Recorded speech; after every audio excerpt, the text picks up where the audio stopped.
आपसे तो 303 MP है, यहाँ तो कोई दिक्कत नहीं है ना। महाराष्ट्र में अभी ईडी सरकार, ईडी मतलब एकनाथ और देवेंद्र, वो खुद कहते हैं, मैं नहीं उनको ईडी सरकार कह रही हूँ, वो खुद को ईडी सरकार बोलते हैं ना। महाराष्ट्र में अभी ईडी सरकार, ईडी मतलब एकनाथ और देवेंद्र, वो खुद कहते हैं, मैं नहीं उनको ईडी सरकार कह रही हूँ। जो विपक्ष के नेता थे 2013 में, वो मुख्यमंत्री बने 2014 में और आज महाराष्ट्र में उप मुख्यमंत्री है। उन्होंने एक कमीशन बैठाया था जिन्होंने ये धनगर समाज की रिक्वायरमेंट को रिजेक्ट कैसे दिया। जो रिपोर्ट मैंने देखा नहीं है लेकिन पेपर में पढ़ा है। मैं मानना है, भले भारतीय जनता पक्ष हो, कांग्रेस हो, शिवसेना हो, सबकी मान है कि धनगर हो, एक वॉइस में सारे जो महाराष्ट्र के पक्ष है, अगर वो कह रहे हैं कि धनगर समाज को रिजर्वेशन दे तो दिक्कत क्या है। आपसे तो 303 MP है, यहाँ तो कोई दिक्कत नहीं है। राजकारणातल्या प्रत्येक महत्त्वाच्या अपडेटसाठी सरकारनामाला सबस्क्राइब करा आणि नोटिफिकेशनसाठी बेल आयकॉनला प्रेस करा। Thank you. Honorable Member Srimati Supriya Suri. Thank you, sir. I stand here in support of this amendment of the Constitution, Order 1950, to provide inclusion of certain communities in the list of scheduled tribes. Sir, this राज्य से मैं आती हूँ, 5-7 साल से वहाँ धनगर, मराठा, लिंगायत और मुस्लिम समाज बहुत दिन से आरक्षण की मांग कर रहा है। कल में भी जो बिल में डिस्कशन हुआ था उसके बारे में मैं बोली थी, क्योंकि धनगर, मराठा, लिंगायत और मुस्लिम इन्होंने आंदोलन किए। आंदोलन के बाद तब के जो विपक्ष के नेता थे उन्होंने ऐसे कहा था कि जब हमारी सरकार आएगी तो पहले कैबिनेट में हम दे देंगे। मैं थोड़ी सी क्रोनोलॉजी आपको बताऊंगी सर। और आज के मंत्री के जवाब में ऐसे आया कि 1979 में महाराष्ट्र ने पहली बार धनगर समाज की जो मांग थी वो दिल्ली भेजी थी। तब मिस्टर पवार महाराष्ट्र के मुख्यमंत्री थे और 1981 में, ये सारा मंत्री जी का स्टेटमेंट है, मैं सिर्फ दोहरा रही हूँ, उन्होंने वापस भेज दिया कि कोई टेक्निकल चीजें कम ज्यादा थी उसमें।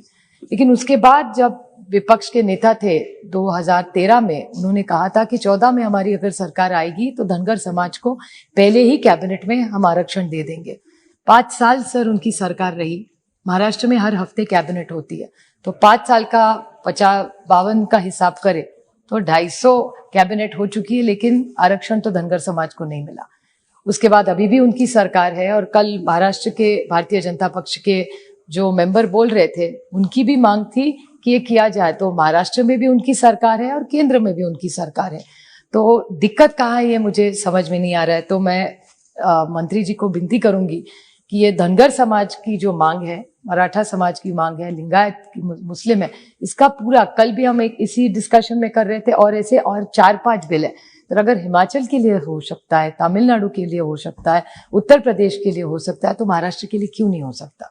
और क्यों नहीं एक कॉम्प्रिहेंसिव बिल, हर पीस बाय पीस, एक टुकड़े करके एक राज्य का बिल ला रहे हैं। क्यों ना एक देश के लिए जहां जहां से मांगे आ रही है। और मंत्री महोदय ने उनके जवाब में आज सुबह कहा कि जब महाराष्ट्र से प्रपोजल आया था उन्होंने एक कमीशन के बारे में बोला था। जी, एक महाराष्ट्र ने कमीशन, जो विपक्ष के नेता थे 2013 में, वो मुख्यमंत्री बने 2014 में और आज महाराष्ट्र में उप मुख्यमंत्री है। उन्होंने एक कमीशन बैठाया था जिन्होंने ये धनगर समाज की रिक्वायरमेंट को रिजेक्ट कैसे दिया। जो रिपोर्ट मैंने देखा नहीं है लेकिन पेपर में पढ़ा है। मेरे ख्याल से अगर इतनी बड़ी समाज मांग कर रहा है, ऐसा कौन सा आपने सर्वे, किसको जिम्मेदारी दी जिन्होंने ये इतनी मांग रिजेक्ट कर दी। तो मैं महाराष्ट्र सरकार और केंद्र सरकार को, क्योंकि जवाब में मंत्री महोदय ने कहा कि जो मांग आएगी मैं राज्य से बात करूंगा, तो मैं मंत्री महोदय से विनती करूंगी कि आप प्लीज महाराष्ट्र राज्य से बात करें और धनगर समाज का जो प्रपोजल 79 में भेजा था वो 81 में क्यों वापस गया। उसके बाद महाराष्ट्र की भारतीय जनता पार्टी की, मैं इसमें राजनीति नहीं, मैं सिर्फ क्रोनोलॉजी आपको बता रही हूँ, तो उन्होंने जो कमिटमेंट दिया था उसका क्या हुआ। उसके बाद वो जो कमीशन बैठा गया उसका रिजेक्शन क्यों आया, क्योंकि किसको दिया इन्होंने कि इतना बड़ा अन्याय, इतने समाज को जो न्याय मांगने की कोशिश कर रहा है, हम सब उसमें साथ है। हर पार्टी का मानना है, भले भारतीय जनता पक्ष हो, कांग्रेस हो, शिवसेना हो, सबकी मान है कि धनगर हो, एक वॉइस में सारे जो महाराष्ट्र के पक्ष है, अगर वो कह रहे हैं कि धनगर समाज को रिजर्वेशन दे तो दिक्कत क्या है। आपसे तो 303 MP है, यहाँ तो कोई दिक्कत नहीं है ना। महाराष्ट्र में अभी ईडी सरकार, ईडी मतलब एकनाथ और देवेंद्र, वो खुद कहते हैं, मैं नहीं उनको ईडी सरकार कह रही हूँ, वो खुद को ईडी सरकार बोलते हैं। तो ईडी सरकार ने अगर कहा है कि हमको ये आरक्षण दे, तो मेरे ख्याल से उसकी क्रोनोलॉजी देख के आप सबने सोचना चाहिए सर।